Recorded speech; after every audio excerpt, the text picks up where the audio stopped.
अध्यक्ष महोदय, महाविकास आघाडीच्या काळामध्ये मोठ्या प्रमाणात निधी हा कर्जत जामखेडला मिळत होता। कदाचित त्यावेळेस काही लोक आमच्या जवळ होती, निधी अजितदादा मोठ्या प्रमाणात तिथे देत होते, पण दुर्दैव असं नंतरच्या काळामध्ये अपने झाले पराये, नाहीतर कदाचित असं म्हणता येईल अपनों को किया पराया। आपल्या अजितदादांना मी विनंती करतो, सर्व गावकीकडे तुम्ही बघत आहात, गावकीकडे बघत असताना जरा भावकीकडे तरी बघावं आणि तिथे माझ्या मतदारसंघामध्ये जो निधी माझ्या विकास कामासाठी, माझ्या तिथं असणाऱ्या लोकांच्या भवितव्यासाठी लागणारे तो तिथं देण्यात यावा, राजकारण बाजूला ठेवू। अध्यक्ष महोदय, मी पुरवणी मागण्यावर बोलण्यासाठी या ठिकाणी उभा आहे। गृह विभाग मागणी B5 बाब क्रमांक 32 पान क्रमांक 30। अध्यक्ष महोदय, माझ्या मतदारसंघामध्ये कुसडगाव जामखेड तालुका इथं राखीव पोलीस बल गटाचे पोलीस प्रशिक्षण केंद्र हे मंजूर करण्यात आलेले आहे। पहिल्या फेजचं बऱ्यापैकी काम झालेलं आहे, आता दुसरा फेज आपल्याला सुरू करावा लागेल। अहिल्यानगर जिल्ह्यासाठी अतिशय महत्त्वपूर्ण ही वास्तू आहे आणि त्यातून नक्कीच तिथे असणाऱ्या जनतेला मदत होणार आहे। पण त्याच्याचबरोबर बीड जिल्हा असेल, धाराशिव जिल्हा असेल, सोलापूर जिल्हा असेल, त्याच्याचबरोबर पुणे जिल्हा असेल, इथं असणाऱ्या लोकांना सुद्धा अध्यक्ष महोदय तिथं मदत होणार आहे।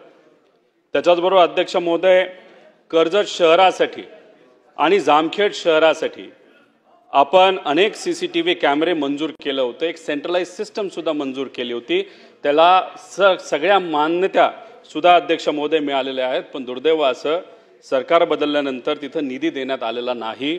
त्यामुळे या सरकारला मी विनंती करतो की लवकरात लवकर निधी देण्यात यावा, जेणेकरून कर्जत शहरामध्ये आणि जामखेड शहरामध्ये कायदा व सुव्यवस्थेची परिस्थिती चांगली करण्यासाठी नक्कीच तिथं असणाऱ्या पोलीस प्रशासनाला अध्यक्ष महोदय मदत होईल। अध्यक्ष महोदय, खर्डा हे गाव मोठं गाव आहे, त्याच्याचबरोबर मिरजगाव हे मोठं गाव आहे, तिथं आपण पोलीस स्टेशन मंजूर केली होती, पोलीस प्रशासन सुद्धा तिथं मोठ्या प्रमाणात आता आलेलं आहे, पण तिथं बिल्डिंग नाही आहे, राहण्याची व्यवस्था नाही आहे। तर या सरकारला मी विनंती करतो की या पुरवणी मागण्यामध्ये मोठ्या प्रमाणात निधी मिरजगाव आणि खर्डा इथं असणाऱ्या पोलीस स्टेशनला देण्यात यावा। अध्यक्ष महोदय, महाविकास आघाडीच्या काळामध्ये मोठ्या प्रमाणात निधी हा कर्जत जामखेडला मिळत होता। कदाचित त्यावेळेस काही लोक आमच्या जवळ होती, निधी अजितदादा मोठ्या प्रमाणात तिथं देत होते, पण दुर्दैव असं नंतरच्या काळामध्ये अपने झाले पराये, नाहीतर कदाचित असं म्हणता येईल अपनों को किया पराया। आणि त्याच्यामध्ये माझ्या मतदारसंघामध्ये दुर्दैव असे की निधी येणं कमी झालेलं आहे, पण शेवटी अपने तो अपने होते हैं।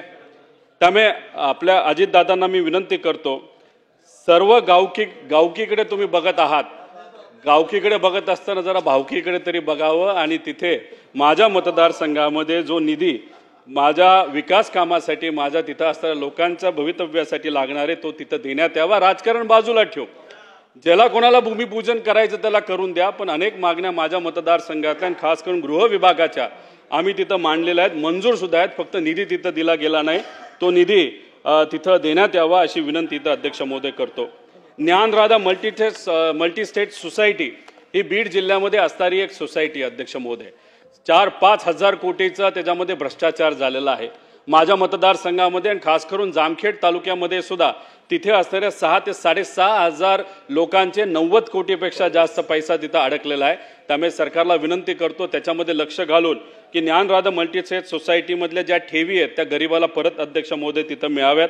त्याच्याचबरोबर DG होम लोनसाठी 5,500 जे पोलीस कर्मचारी आहेत 2023 पासून वाढ बघत आहेत की सरकार त्या बाबतीत कधी निर्णय घेत आहे। त्यामुळे या अधिवेशन संपण्यापूर्वी आमच्या DG होमचा लोनचा जो प्रश्न आहे तो लवकरात लवकर अध्यक्ष महोदय तिथं सोडवावा। सोशल मीडियाच्या भाऊ गर्दीत विश्वासार्हतेने चकाकणारे नाव म्हणजे लेट्सअप मराठी। सगळ्यांना, सगळ्या नागरिकांना ती स्पीच, ती लेट्सअप वरील मुलाखती म्हणजे विचारांचा खजिना। त्यानंतरच्या निवडणुकीमध्ये मला सोडून गेले। बातम्या केवळ वस्तुस्थिती सांगणाऱ्या, न प्रोपगंडा, फक्त जनतेचा अजेंडा। क्योंकि आने वाला कल जाने वाला है, जाने वाला कल आने वाला है। राजकारण, मनोरंजन असो की क्रीडा क्षेत्र, महाराष्ट्राची स्पंदने संवेदनशीलतेने टिपणारे माध्यम म्हणजे लेट्सअप मराठी। जगासोबत एक पाऊल पुढे राहण्यासाठी लेट्सअपचे ॲप, सोशल मीडिया आणि वेबसाईट सोबत कनेक्टेड रहा।